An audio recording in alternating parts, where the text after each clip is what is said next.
357 करोड़ की 424 विभिन्न परियोजनाओं का लोकार्पण और शिलान्यास बहुत जोरदार तालियों से माननीय मुख्यमंत्री जी का पुनः हम अभिवादन करते हैं, उनका वंदन करते हैं, उनको नमन करते हैं। मैं उनको आमंत्रित करती हूँ आशीर्वचन के लिए इन पंक्तियों के साथ कि कुरुक्षेत्र में पकड़े पार्थ को मैं समझाने आया हूँ, घायल पड़े जटायु को मैं गोद उठाने आया हूँ, मैं आया हूँ शबरी की कुटिया में दीप जलाने को, पत्थर पड़ी अहिल्या को सम्मान दिलाने आया हूँ। माननीय मुख्यमंत्री जी बहुत जोरदार तालियों से हम उनसे निवेदन करते हैं कि आज हम सबको अपना आशीर्वाद प्रदान करें।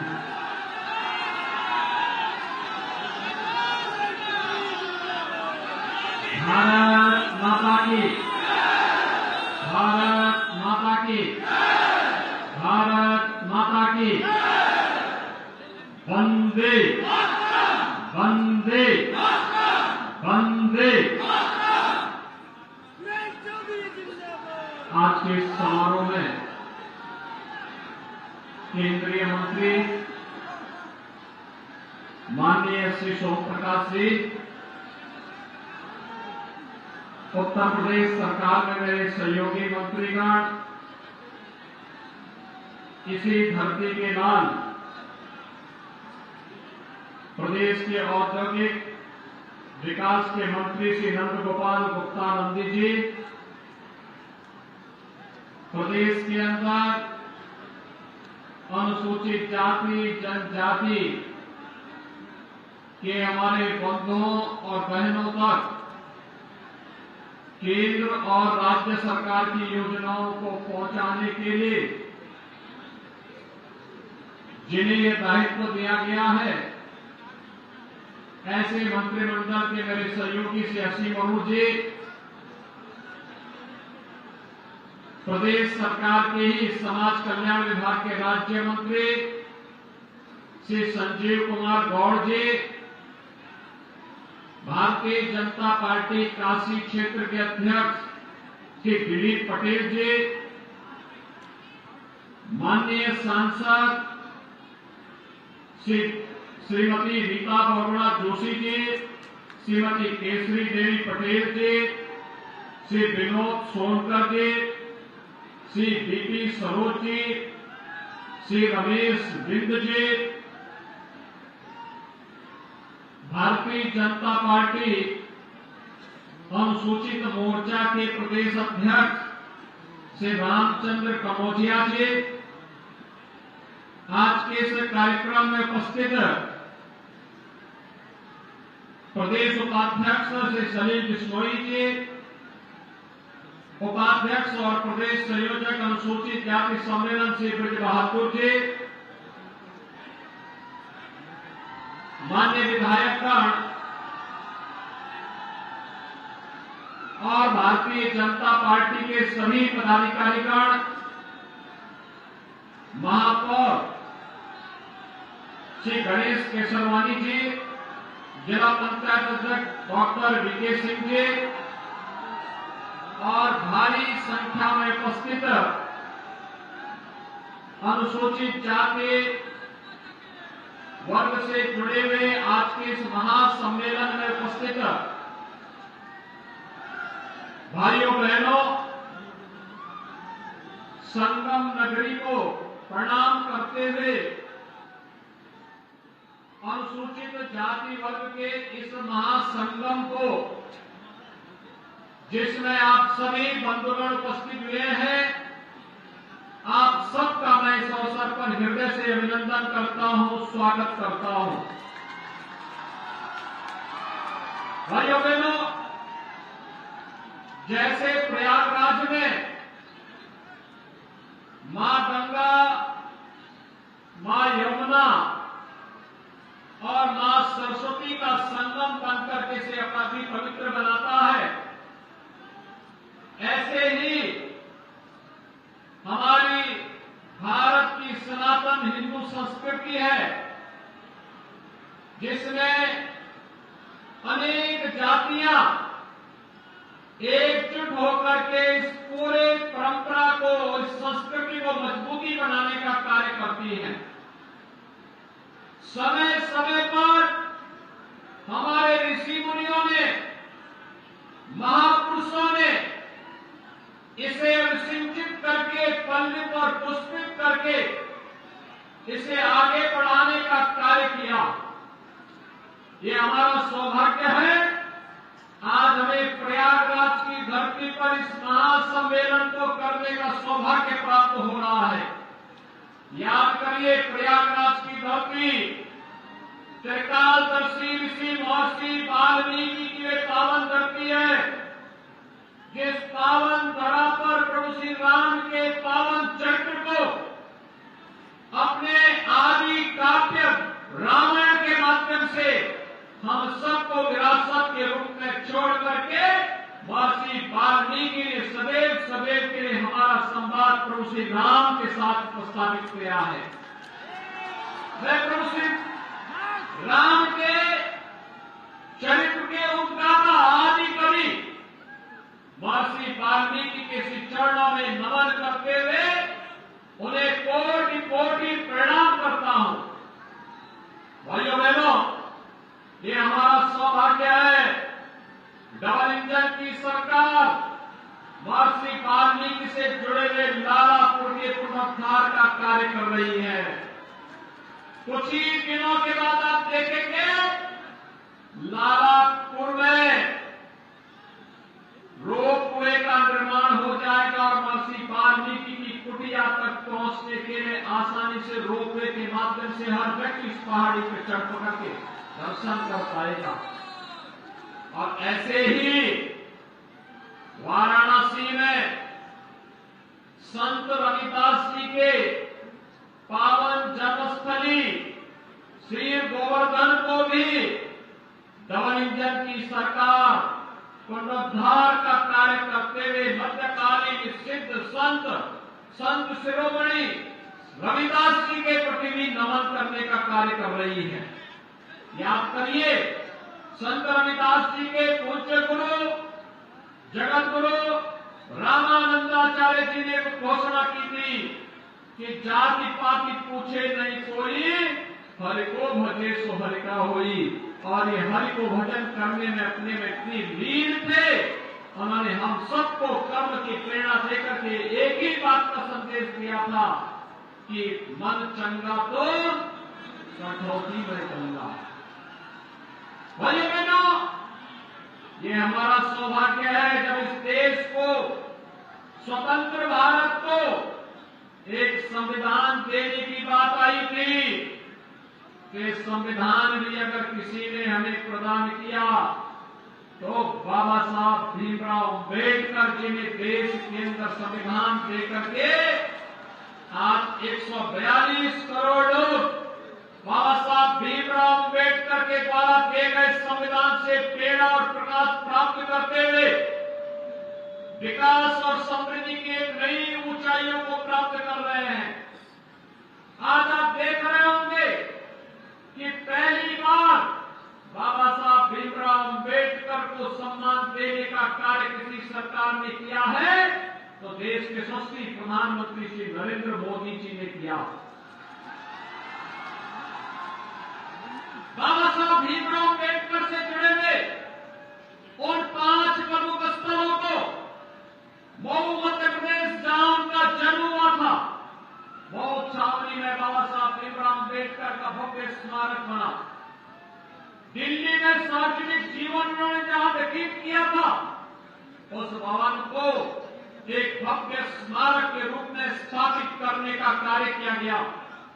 इंग्लैंड में रहकर के, जिस आवास में रहकर के उन्होंने उच्च शिक्षा अर्जित की, इसे खरीद करके अनुसूचित जाति के हमारे बंधुओं के लिए स्कॉलरशिप देकर के उच्च डिग्री के लिए इंग्लैंड में रहने की व्यवस्था के साथ साथ बाबा साहब भीमराव अम्बेडकर का वहां पर भव्य स्मारक बनाया गया और उनकी दीक्षा भूमि नागपुर को भी भव्य स्वरूप और स्मारक देकर के, चैत्य भूमि को भी भव्य स्मारक और वहां पर उनकी स्मृति को जीवंत बनाने का कार्य अगर किसी ने किया है तो देश के प्रधानमंत्री मोदी जी ने किया है।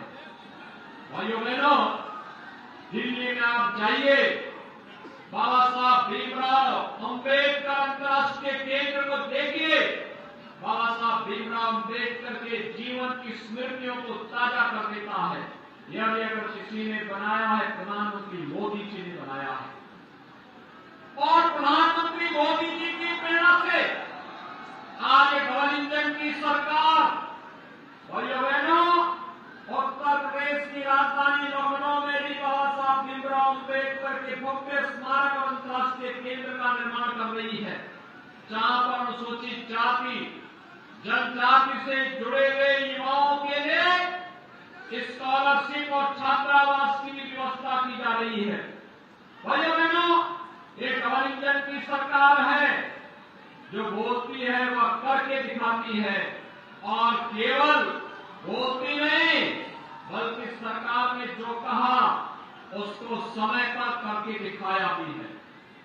आज आपके सामने देखते होंगे आप, इतनी सारी योजनाएं वेलफेयर की स्कीम आई है, इनमें से अधिक अनुसूचित जाति और जनजाति के हमारे बंधुगण उससे लाभान्वित हुए हैं।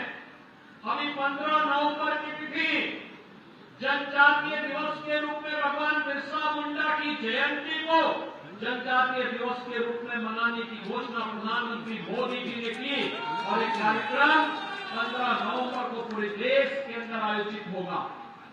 बाबा साहब भीमराव अंबेडकर ने 26 नवंबर 1949 को भारत का संविधान बनाकर के तैयार किया था। 26 नवंबर की तिथि भारत के अंदर संविधान दिवस के रूप में मनाया जा सके, यह भी प्रधानमंत्री मोदी जी ने ही करके दिखाया। बाबा साहब भीमराव अंबेडकर के प्रति श्रद्धा और सम्मान का भाव व्यक्त करने के लिए इस कार्य को किया। आपने देखा होगा, जब से मोदी जी प्रधानमंत्री बने, योजनाओं का लाभ बिना भेदभाव के जाति, मत, मजहब, क्षेत्र और भाषा के आधार पर नहीं, बल्कि सबका साथ और सबके विकास की भावना के अनुरूप इन योजनाओं का लाभ हर गरीब को, हर वंचित को, हर दलित को, हर उस व्यक्ति को उपलब्ध करवाने का कार्य किया जा रहा है। और इसीलिए प्रदेश में डबल इंजन की सरकार बनी तो हम लोगों ने घोषणा की कि हर मुसहर को एक आवास उपलब्ध करवाएंगे, कोल जाति के हर व्यक्ति को एक आवास उपलब्ध करवाएंगे। लेकिन राजमणि कोल हमेशा हमारे पास आते थे कि हमारे गांव में, हमारे क्षेत्र में इतने लोग ऐसे हैं, इनका नाम ऐसी सीसी की सूची में नहीं है। हमने कहा कोई दिक्कत नहीं, नाम हो न हो, हम इनके लिए अलग से स्कीम बनाएंगे। कोल है, थारू है, चेरो है, गोड़ है, बंटानिया है, मुसहर है, अहरिया है, बुक्सा है, ये जितनी जातियां हैं और अनुसूचित जाति से जुड़ी हुई जो भी जाति होगी, जिस भी व्यक्ति के पास अपना आवास नहीं होगा, ये डबल इंजन की सरकार उसको आवास उपलब्ध करवाने का कार्य करेगी, उसको जमीन का पट्टा उपलब्ध करवाने का कार्य करेगी, उसको शासन की योजना के साथ जोड़ने का कार्य करेगी, राशन कार्ड देगी, उसको 5 लाख रुपए की स्वास्थ्य बीमा का कवर देगी, उसके रोजगार की व्यवस्था करेगी, उनके स्वावलंबन के लिए अनेक कार्यक्रम आगे बढ़ाने का कार्य करेगी। आज भाइयों बहनों, इसके परिणाम हम सबके सामने आते हुए दिखाई दे रहे हैं। आपने देखा होगा कि सोनभद्र हो या मिर्जापुर, इन सभी जनपदों में अनुसूचित जाति जनजाति से जुड़े हुए जिन लोगों को जमीन के पट्टे देने थे, युद्ध स्तर पर एक कार्यक्रम आगे बढ़ चुका है। प्रयागराज और चित्रकूट, कोल जनजाति से जुड़े हुए बंधुओं को अधिकतर जगह पर आवास उपलब्ध किए जा चुके हैं। जो थोड़े बहुत बचे होंगे उनको भी आवास के लिए सरकार ने पैसे की व्यवस्था की है, उनको भी आवास उपलब्ध करवाने का कार्य करेंगे जो भी इस पात्रता की श्रेणी में आते हैं।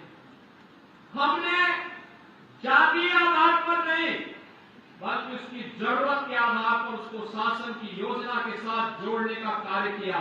और आज इसीलिए ये डबल इंजन की सरकार के रूप में एक बार फिर से मैं आपके पास आया हूं आपसे कहने के लिए कि भाइयों बहनों, अभी आपने देखा होगा केंद्रीय मंत्री माननीय श्री सोम प्रकाश जी ने अपने महत्वपूर्ण उद्बोधन में पंजाब की स्थिति के बारे में आप सबको अवगत कराया।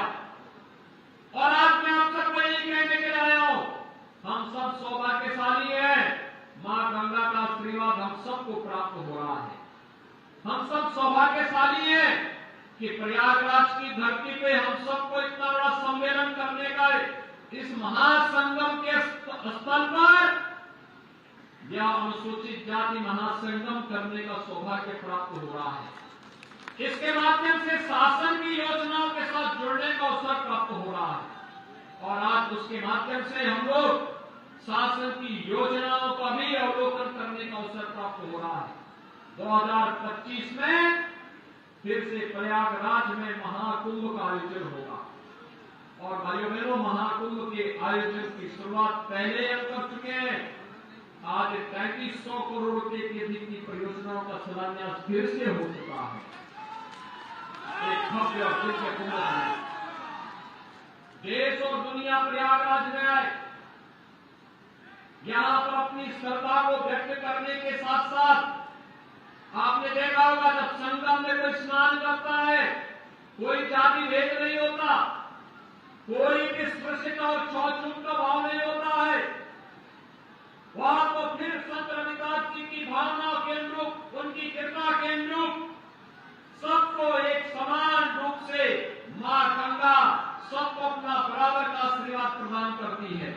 और फिर प्रयागराज की धरती तो महर्षि भारद्वाज और महर्षि वाल्मीकि से जुड़ी हुई पावन धरा है। इस धरती पर भेदभाव और छूत का स्थान कैसे हो सकता है? इसके लिए कोई जगह नहीं है। और इसलिए भाइयों बहनों, आज हम सब आपको यह आश्वस्त करने के लिए आए हैं, ये तो विकास की योजनाएं हैं, ये बिना भेदभाव के शासन की योजना को आप तक पहुंचाने का कार्यक्रम का हिस्सा है। जो लोग प्राप्त कर चुके हैं उनके आर्थिक स्वावलंबन के लिए, जो लोग अभी लाइन पे लगे हैं उन्हें समय पर योजना का लाभ मिल जाए और जिन लोगों के अब तक नाम नहीं आए उनका नाम यथाशीघ्र सूची में डलवा करके उनको भी हम बहुत शीघ्र योजना के साथ जोड़ने का कार्य कर सकेंगे। आज इसी का परिणाम है, आपने प्रयागराज में हो या मिर्जापुर में जो हमारे श्रमिक वर्ग थे उनके लिए बनाया गया अटल आवासीय विद्यालय जाकर के देखिए। हमारे श्रमिक वर्ग के बच्चे इन स्कूलों में जब पढ़ेंगे तो उनके समग्र विकास की कार्य योजना उन विद्यालयों के माध्यम से अपने आप ही स्थापित हो पाएगी। आपने देखा होगा सरकार जब बिना भेदभाव के कार्य करती है तो उसका लाभ भी आश्रम पद्धति विद्यालयों के माध्यम से, समाज कल्याण विभाग के द्वारा संचालित किए गए छात्रावासों के माध्यम से, अभ्युदय कोचिंग के माध्यम से, अटल आवासीय विद्यालयों के माध्यम से और आने वाले समय में पीएम श्री विद्यालय की योजना और मुख्यमंत्री अभ्युदय विद्यालय की नई कार्य योजना के साथ हम आ रहे हैं, जिससे समाज के अंतिम पायदान पर बैठे हुए व्यक्ति के लिए भी हम अति उत्तम शिक्षा की व्यवस्था कर सकेंगे, अति उत्तम स्वास्थ्य की व्यवस्था कर पाएंगे, उनके स्किल डेवलपमेंट के लिए कार्य कर पाएंगे, उनके आर्थिक स्वावलंबन और समृद्धि के मार्ग को प्रशस्त कर पाएंगे। और उसी कार्यक्रम को लेकर के आज हम सब यहाँ पर आए हैं। भाइयों बहनों, आपने देखा होगा 2017 के पहले अनुसूचित जाति और जनजाति को शासन की योजनाओं से वंचित किया जाता था। जब मैंने 2017 में मुख्यमंत्री पद की शपथ ली, हम लोगों ने एक ही दिन में सभी राशन के फोटो की दुकानों पर जब एक साथ छापेमारी करके फर्जी राशन कार्ड पकड़े थे, 30 लाख ऐसे फर्जी राशन कार्ड पकड़े गए थे। और मुझे आश्चर्य होता था, पिछली सरकारों ने इन गरीब वंचितों को राशन से ही वंचित करके रखा था। लेकिन कोरोना कालखंड में आपने देखा होगा डबल इंजन की सरकार ने राशन का डबल डोज हर गरीब को उपलब्ध करवाने का कार्य किया था, हर वंचित को उपलब्ध करवाने का कार्य किया था। और आज भी राशन की सुविधा का लाभ हर व्यक्ति को मिल रहा है। कोई भेदभाव नहीं है, किसी प्रकार का कोई भेदभाव नहीं। वन डिस्ट्रिक्ट वन प्रोडक्ट में जो भी परंपरागत उत्पाद है, इस परंपरागत उत्पाद में का लाभ अनुसूचित जाति, जनजाति और अति पिछड़ी जाति के इन लोगों को प्राप्त हो रहा है। प्रधानमंत्री जी ने भी कुछ दिनों पूर्व प्रधानमंत्री विश्वकर्मा योजना प्रारंभ की है। इस विश्वकर्मा में परंपरागत कारीगर और हस्तशिल्पियों के सम्मान के लिए, उनकी ट्रेनिंग के लिए शासन का इंसेंटिव उन्हें उपलब्ध करवाने के लिए भी एक व्यापक कार्य योजना को आगे बढ़ाया गया है। और भाइयों बहनों, उत्तर प्रदेश सरकार विश्वकर्मा श्रम सम्मान की योजना को भी प्रभावी ढंग से आगे बढ़ाने का कार्य कर रही है। अनुसूचित जाति और जनजाति से जुड़े हुए लोगों के लिए सरकार के स्तर पर आज उन नौजवानों के लिए स्कॉलरशिप की व्यवस्था है, मुफ्त में पढ़ाई की व्यवस्था है। शासन की योजना से प्रतियोगी परीक्षाओं के लिए उन्हें अभ्युदय कोचिंग से जोड़ने के कार्यक्रम चल रहे हैं। तो साथ साथ सरकारी नौकरी में आने पर उनको मिलने वाले आरक्षण का लाभ भी उन्हें तत्काल प्राप्त हो जाए, इसमें किसी भी प्रकार की कोई कोताही किसी भी स्तर पर नहीं रखी जा रही है। और भाइयों बहनों, यह भी सुनिश्चित किया गया है अनुसूचित जाति, जनजाति, अति पिछड़ी जाति का कोई भी गरीब, कोई भी वंचित गांव में जहां रह रहा है, उस गांव में उस जमीन पर अगर वह आरक्षित श्रेणी की भूमि नहीं है तो वहीं पर पीएम स्वामित्व योजना के अंतर्गत उसे जमीन का पट्टा उपलब्ध करवा करके मालिकाना अधिकार दे दिया जाए। अगर आरक्षित श्रेणी की भूमि है तो उनके पुनर्वास के लिए नई भूमि चिन्हित करके उन्हें उपलब्ध करवाया जा रहा है, जिससे हर व्यक्ति के पास अपने लिए जमीन का पट्टा हो, जमीन पर मकान बनाने की व्यवस्था हो, उसके लिए रोजगार की व्यवस्था हो, उसके लिए राशन कार्ड की व्यवस्था हो, उसके लिए शासन की योजना को जोड़ने के साथ ही 5 लाख रुपए का स्वास्थ्य बीमा का कवर भी उसके पास हो। यह सरकार के द्वारा सुनिश्चित किया जा रहा है। और आज उसी श्रृंखला को आगे बढ़ाने के लिए, आप सबको आश्वस्त करने के लिए इस महासम्मेलन के माध्यम से संगम नगरी में 2025 के कुंभ के कार्यक्रमों के शिलान्यास कार्यक्रम के साथ भी मुझे जुड़ने का अवसर प्राप्त हो रहा है। मैं इन सभी कार्यों के लिए यहाँ के माननीय जनप्रतिनिधियों को हृदय से धन्यवाद देता हूँ। प्रयागराज वासियों को और आप सभी नागरिकों को हृदय से बधाई देता हूँ, अभिनंदन करता हूँ और विश्वास करता हूँ कि भाइयों बहनों, सरकार आपके साथ में होगी। आपकी सुरक्षा के लिए, आपके सम्मान के लिए, आपके आर्थिक स्वावलंबन के लिए डबल इंजन की सरकार पूरी प्रतिबद्धता के साथ कार्य कर रही है। और इसी प्रतिबद्धता के साथ आगे भी सरकार आपके साथ खड़ी होकर के कार्य करेगी। आज के इस अवसर पर एक बार फिर से 3300 करोड़ रुपए से अधिक की परियोजनाओं के लिए प्रयागराज वासियों को बधाई।